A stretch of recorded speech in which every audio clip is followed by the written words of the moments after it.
9 million pounds. That's how much French fry McDonald sells every single day. Not every year, not every month, every single day. And nobody knows who invented them. France says it was France. Belgium says it was Belgium. Both countries have been arguing about it for over a century. Belgium even opened an entire museum to prove their case. France responded with a newspaper headline that translates to, "No, French fries are not Belgian." The argument has never been settled, and the deeper you dig, the stranger it gets. Because the real story isn't just about who fried the first potato. It's about how a vegetable that Europeans thought was poisonous, literally banned by the French Parliament, somehow became the most popular food on the planet. That story involves a prisoner of war, a billionaire dropout, and a handshake that built a fast food empire. This is the history of the French fry. And it starts with a question most people have never considered. How did the potato even get to Europe in the first place? The potato was born 8,000 years ago in the Andes Mountains, modern-day Peru and Bolivia. Indigenous farmers domesticated it. The Inca Empire built its food supply around it. They even developed a technique called chuño to freeze dry potatoes and store them for years. For millennia, it stayed in South America. Then, in the 1530s, Spanish conquistadors arrived, looking for gold. They found potatoes instead. Sailors packed them for long voyages because the vitamin C fought scurvy. By the 1570s, potatoes had crossed the Atlantic. Europe's reaction? Terror. The potato grew underground. It belonged to the nightshade family, the same family as deadly nightshade. Europeans took one look at its gnarled, lumpy shape and decided it caused leprosy. Some called it the devil's food because it grew in darkness, away from the sun. And the French? They went further than anyone. In 1748, the French Parliament banned potatoes by law, declared them unfit for humans, only good enough for pigs. Think about that for a second. The notion that would one day fight Belgium over who invented French fries made it illegal to grow the ingredient. Potatoes might have stayed banned for decades, maybe longer, except a French army pharmacist named Antoine-Augustin Parmentier got captured in a war. And in that prison camp, the only food they gave him was the one thing his country feared most: potatoes. What he did when he got home didn't just change France. It made French fries possible. The 7 Years' War tore across Europe from 1756 to 1763.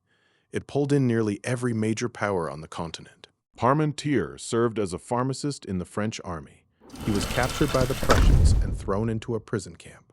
Every day, the guards fed him the same thing: potatoes, boiled, plain, nothing else. Back in France, that diet would have been considered torture. Potatoes were livestock feed. They were supposedly dangerous. But Parmentier didn't get sick. He didn't develop leprosy. After years of eating almost nothing but potatoes, he was healthy, genuinely healthy. When he finally returned to France in 1763, most people would have simply been grateful to go home. Parmentier couldn't stop thinking about potatoes. He knew the potato could end hunger in France. Famines killed thousands in the 18th century. Here was a crop that grew fast, survived poor soil, and packed serious nutrition. One problem: 30 million French citizens were convinced it would kill them. So Parmentier did something unusual. He didn't try to convince anyone. He decided to manipulate their psychology instead. Step 1. Fancy dinners. He hosted elaborate Parisian dinner parties where every single course was made from potatoes. The guest list read like a who's who of the 1770s. Benjamin Franklin attended, so did the legendary chemist Antoine Lavoisier. These were France's most respected minds, eating pig food and loving it. Step 2. Royal endorsement. Parmentier presented a bouquet of potato flowers to Queen Marie Antoinette. She wore them in her hair in public. King Louis XVI wore one in his buttonhole. Suddenly, potatoes had royal approval, but the public still wasn't convinced. So, Parmentier went to step 3, and this one was brilliant. In 1781, King Louis XVI granted Parmentier a large plot of land at Sablons, just outside Paris. Parmentier planted the entire thing with potatoes. Then, he surrounded the field with heavily armed guards, soldiers in uniform patrolling day and night. The message to every Parisian who walked past was obvious. Whatever's growing in that field must be incredibly valuable. Now, Here's the part that makes this a masterpiece. Parmentier secretly instructed the guards to let thieves escape. If someone snuck in at night to steal potatoes, look the other way. If someone offered a bribe, take it. Within months, stolen potatoes were growing in gardens across Paris. People who'd refused to eat potatoes for decades were now stealing them under cover of darkness. The forbidden crops spread through the city like contraband. Parmentier turned reverse psychology into agricultural policy, and it worked. The ban was repealed. By the late 1780s, potatoes grew everywhere in France. When Parmentier died in 1813, he was buried in Père Lachaise Cemetery in Paris. Even today, potato plants grow around his grave. Visitors still leave tubers on his headstone.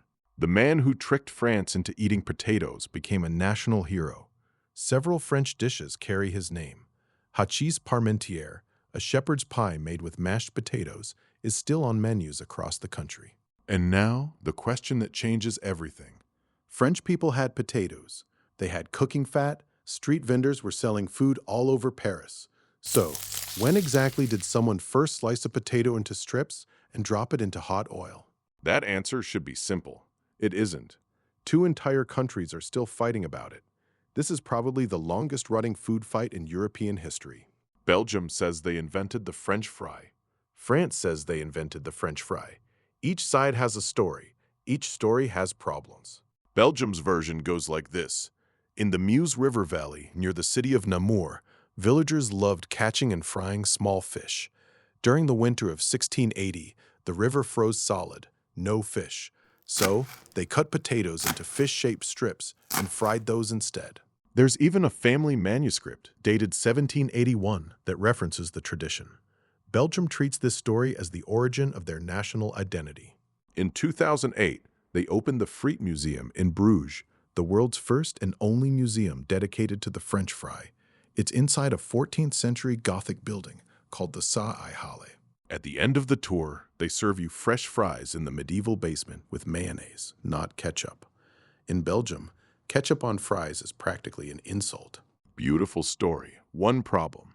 A Belgian historian poked a hole in it. Pierre Leclerc, a food historian from Belgium, not France, Belgium, has argued that the 1680 origin isn't plausible. Potatoes probably didn't arrive in that part of Belgium until the 1730s, more than 50 years after the story supposedly happened. And cooking fat was expensive. Poor river villagers wouldn't have wasted it frying potatoes when they could barely afford bread. A Belgian researcher challenging Belgium's most cherished food legend. That takes nerve. France's counterclaim centers on Paris in the late 1700s. Street vendors on the Pont Neuf, the city's oldest bridge, began selling fried potatoes from pushcarts during the French Revolution. Working-class Parisians could buy them hot, crisp, and cheap.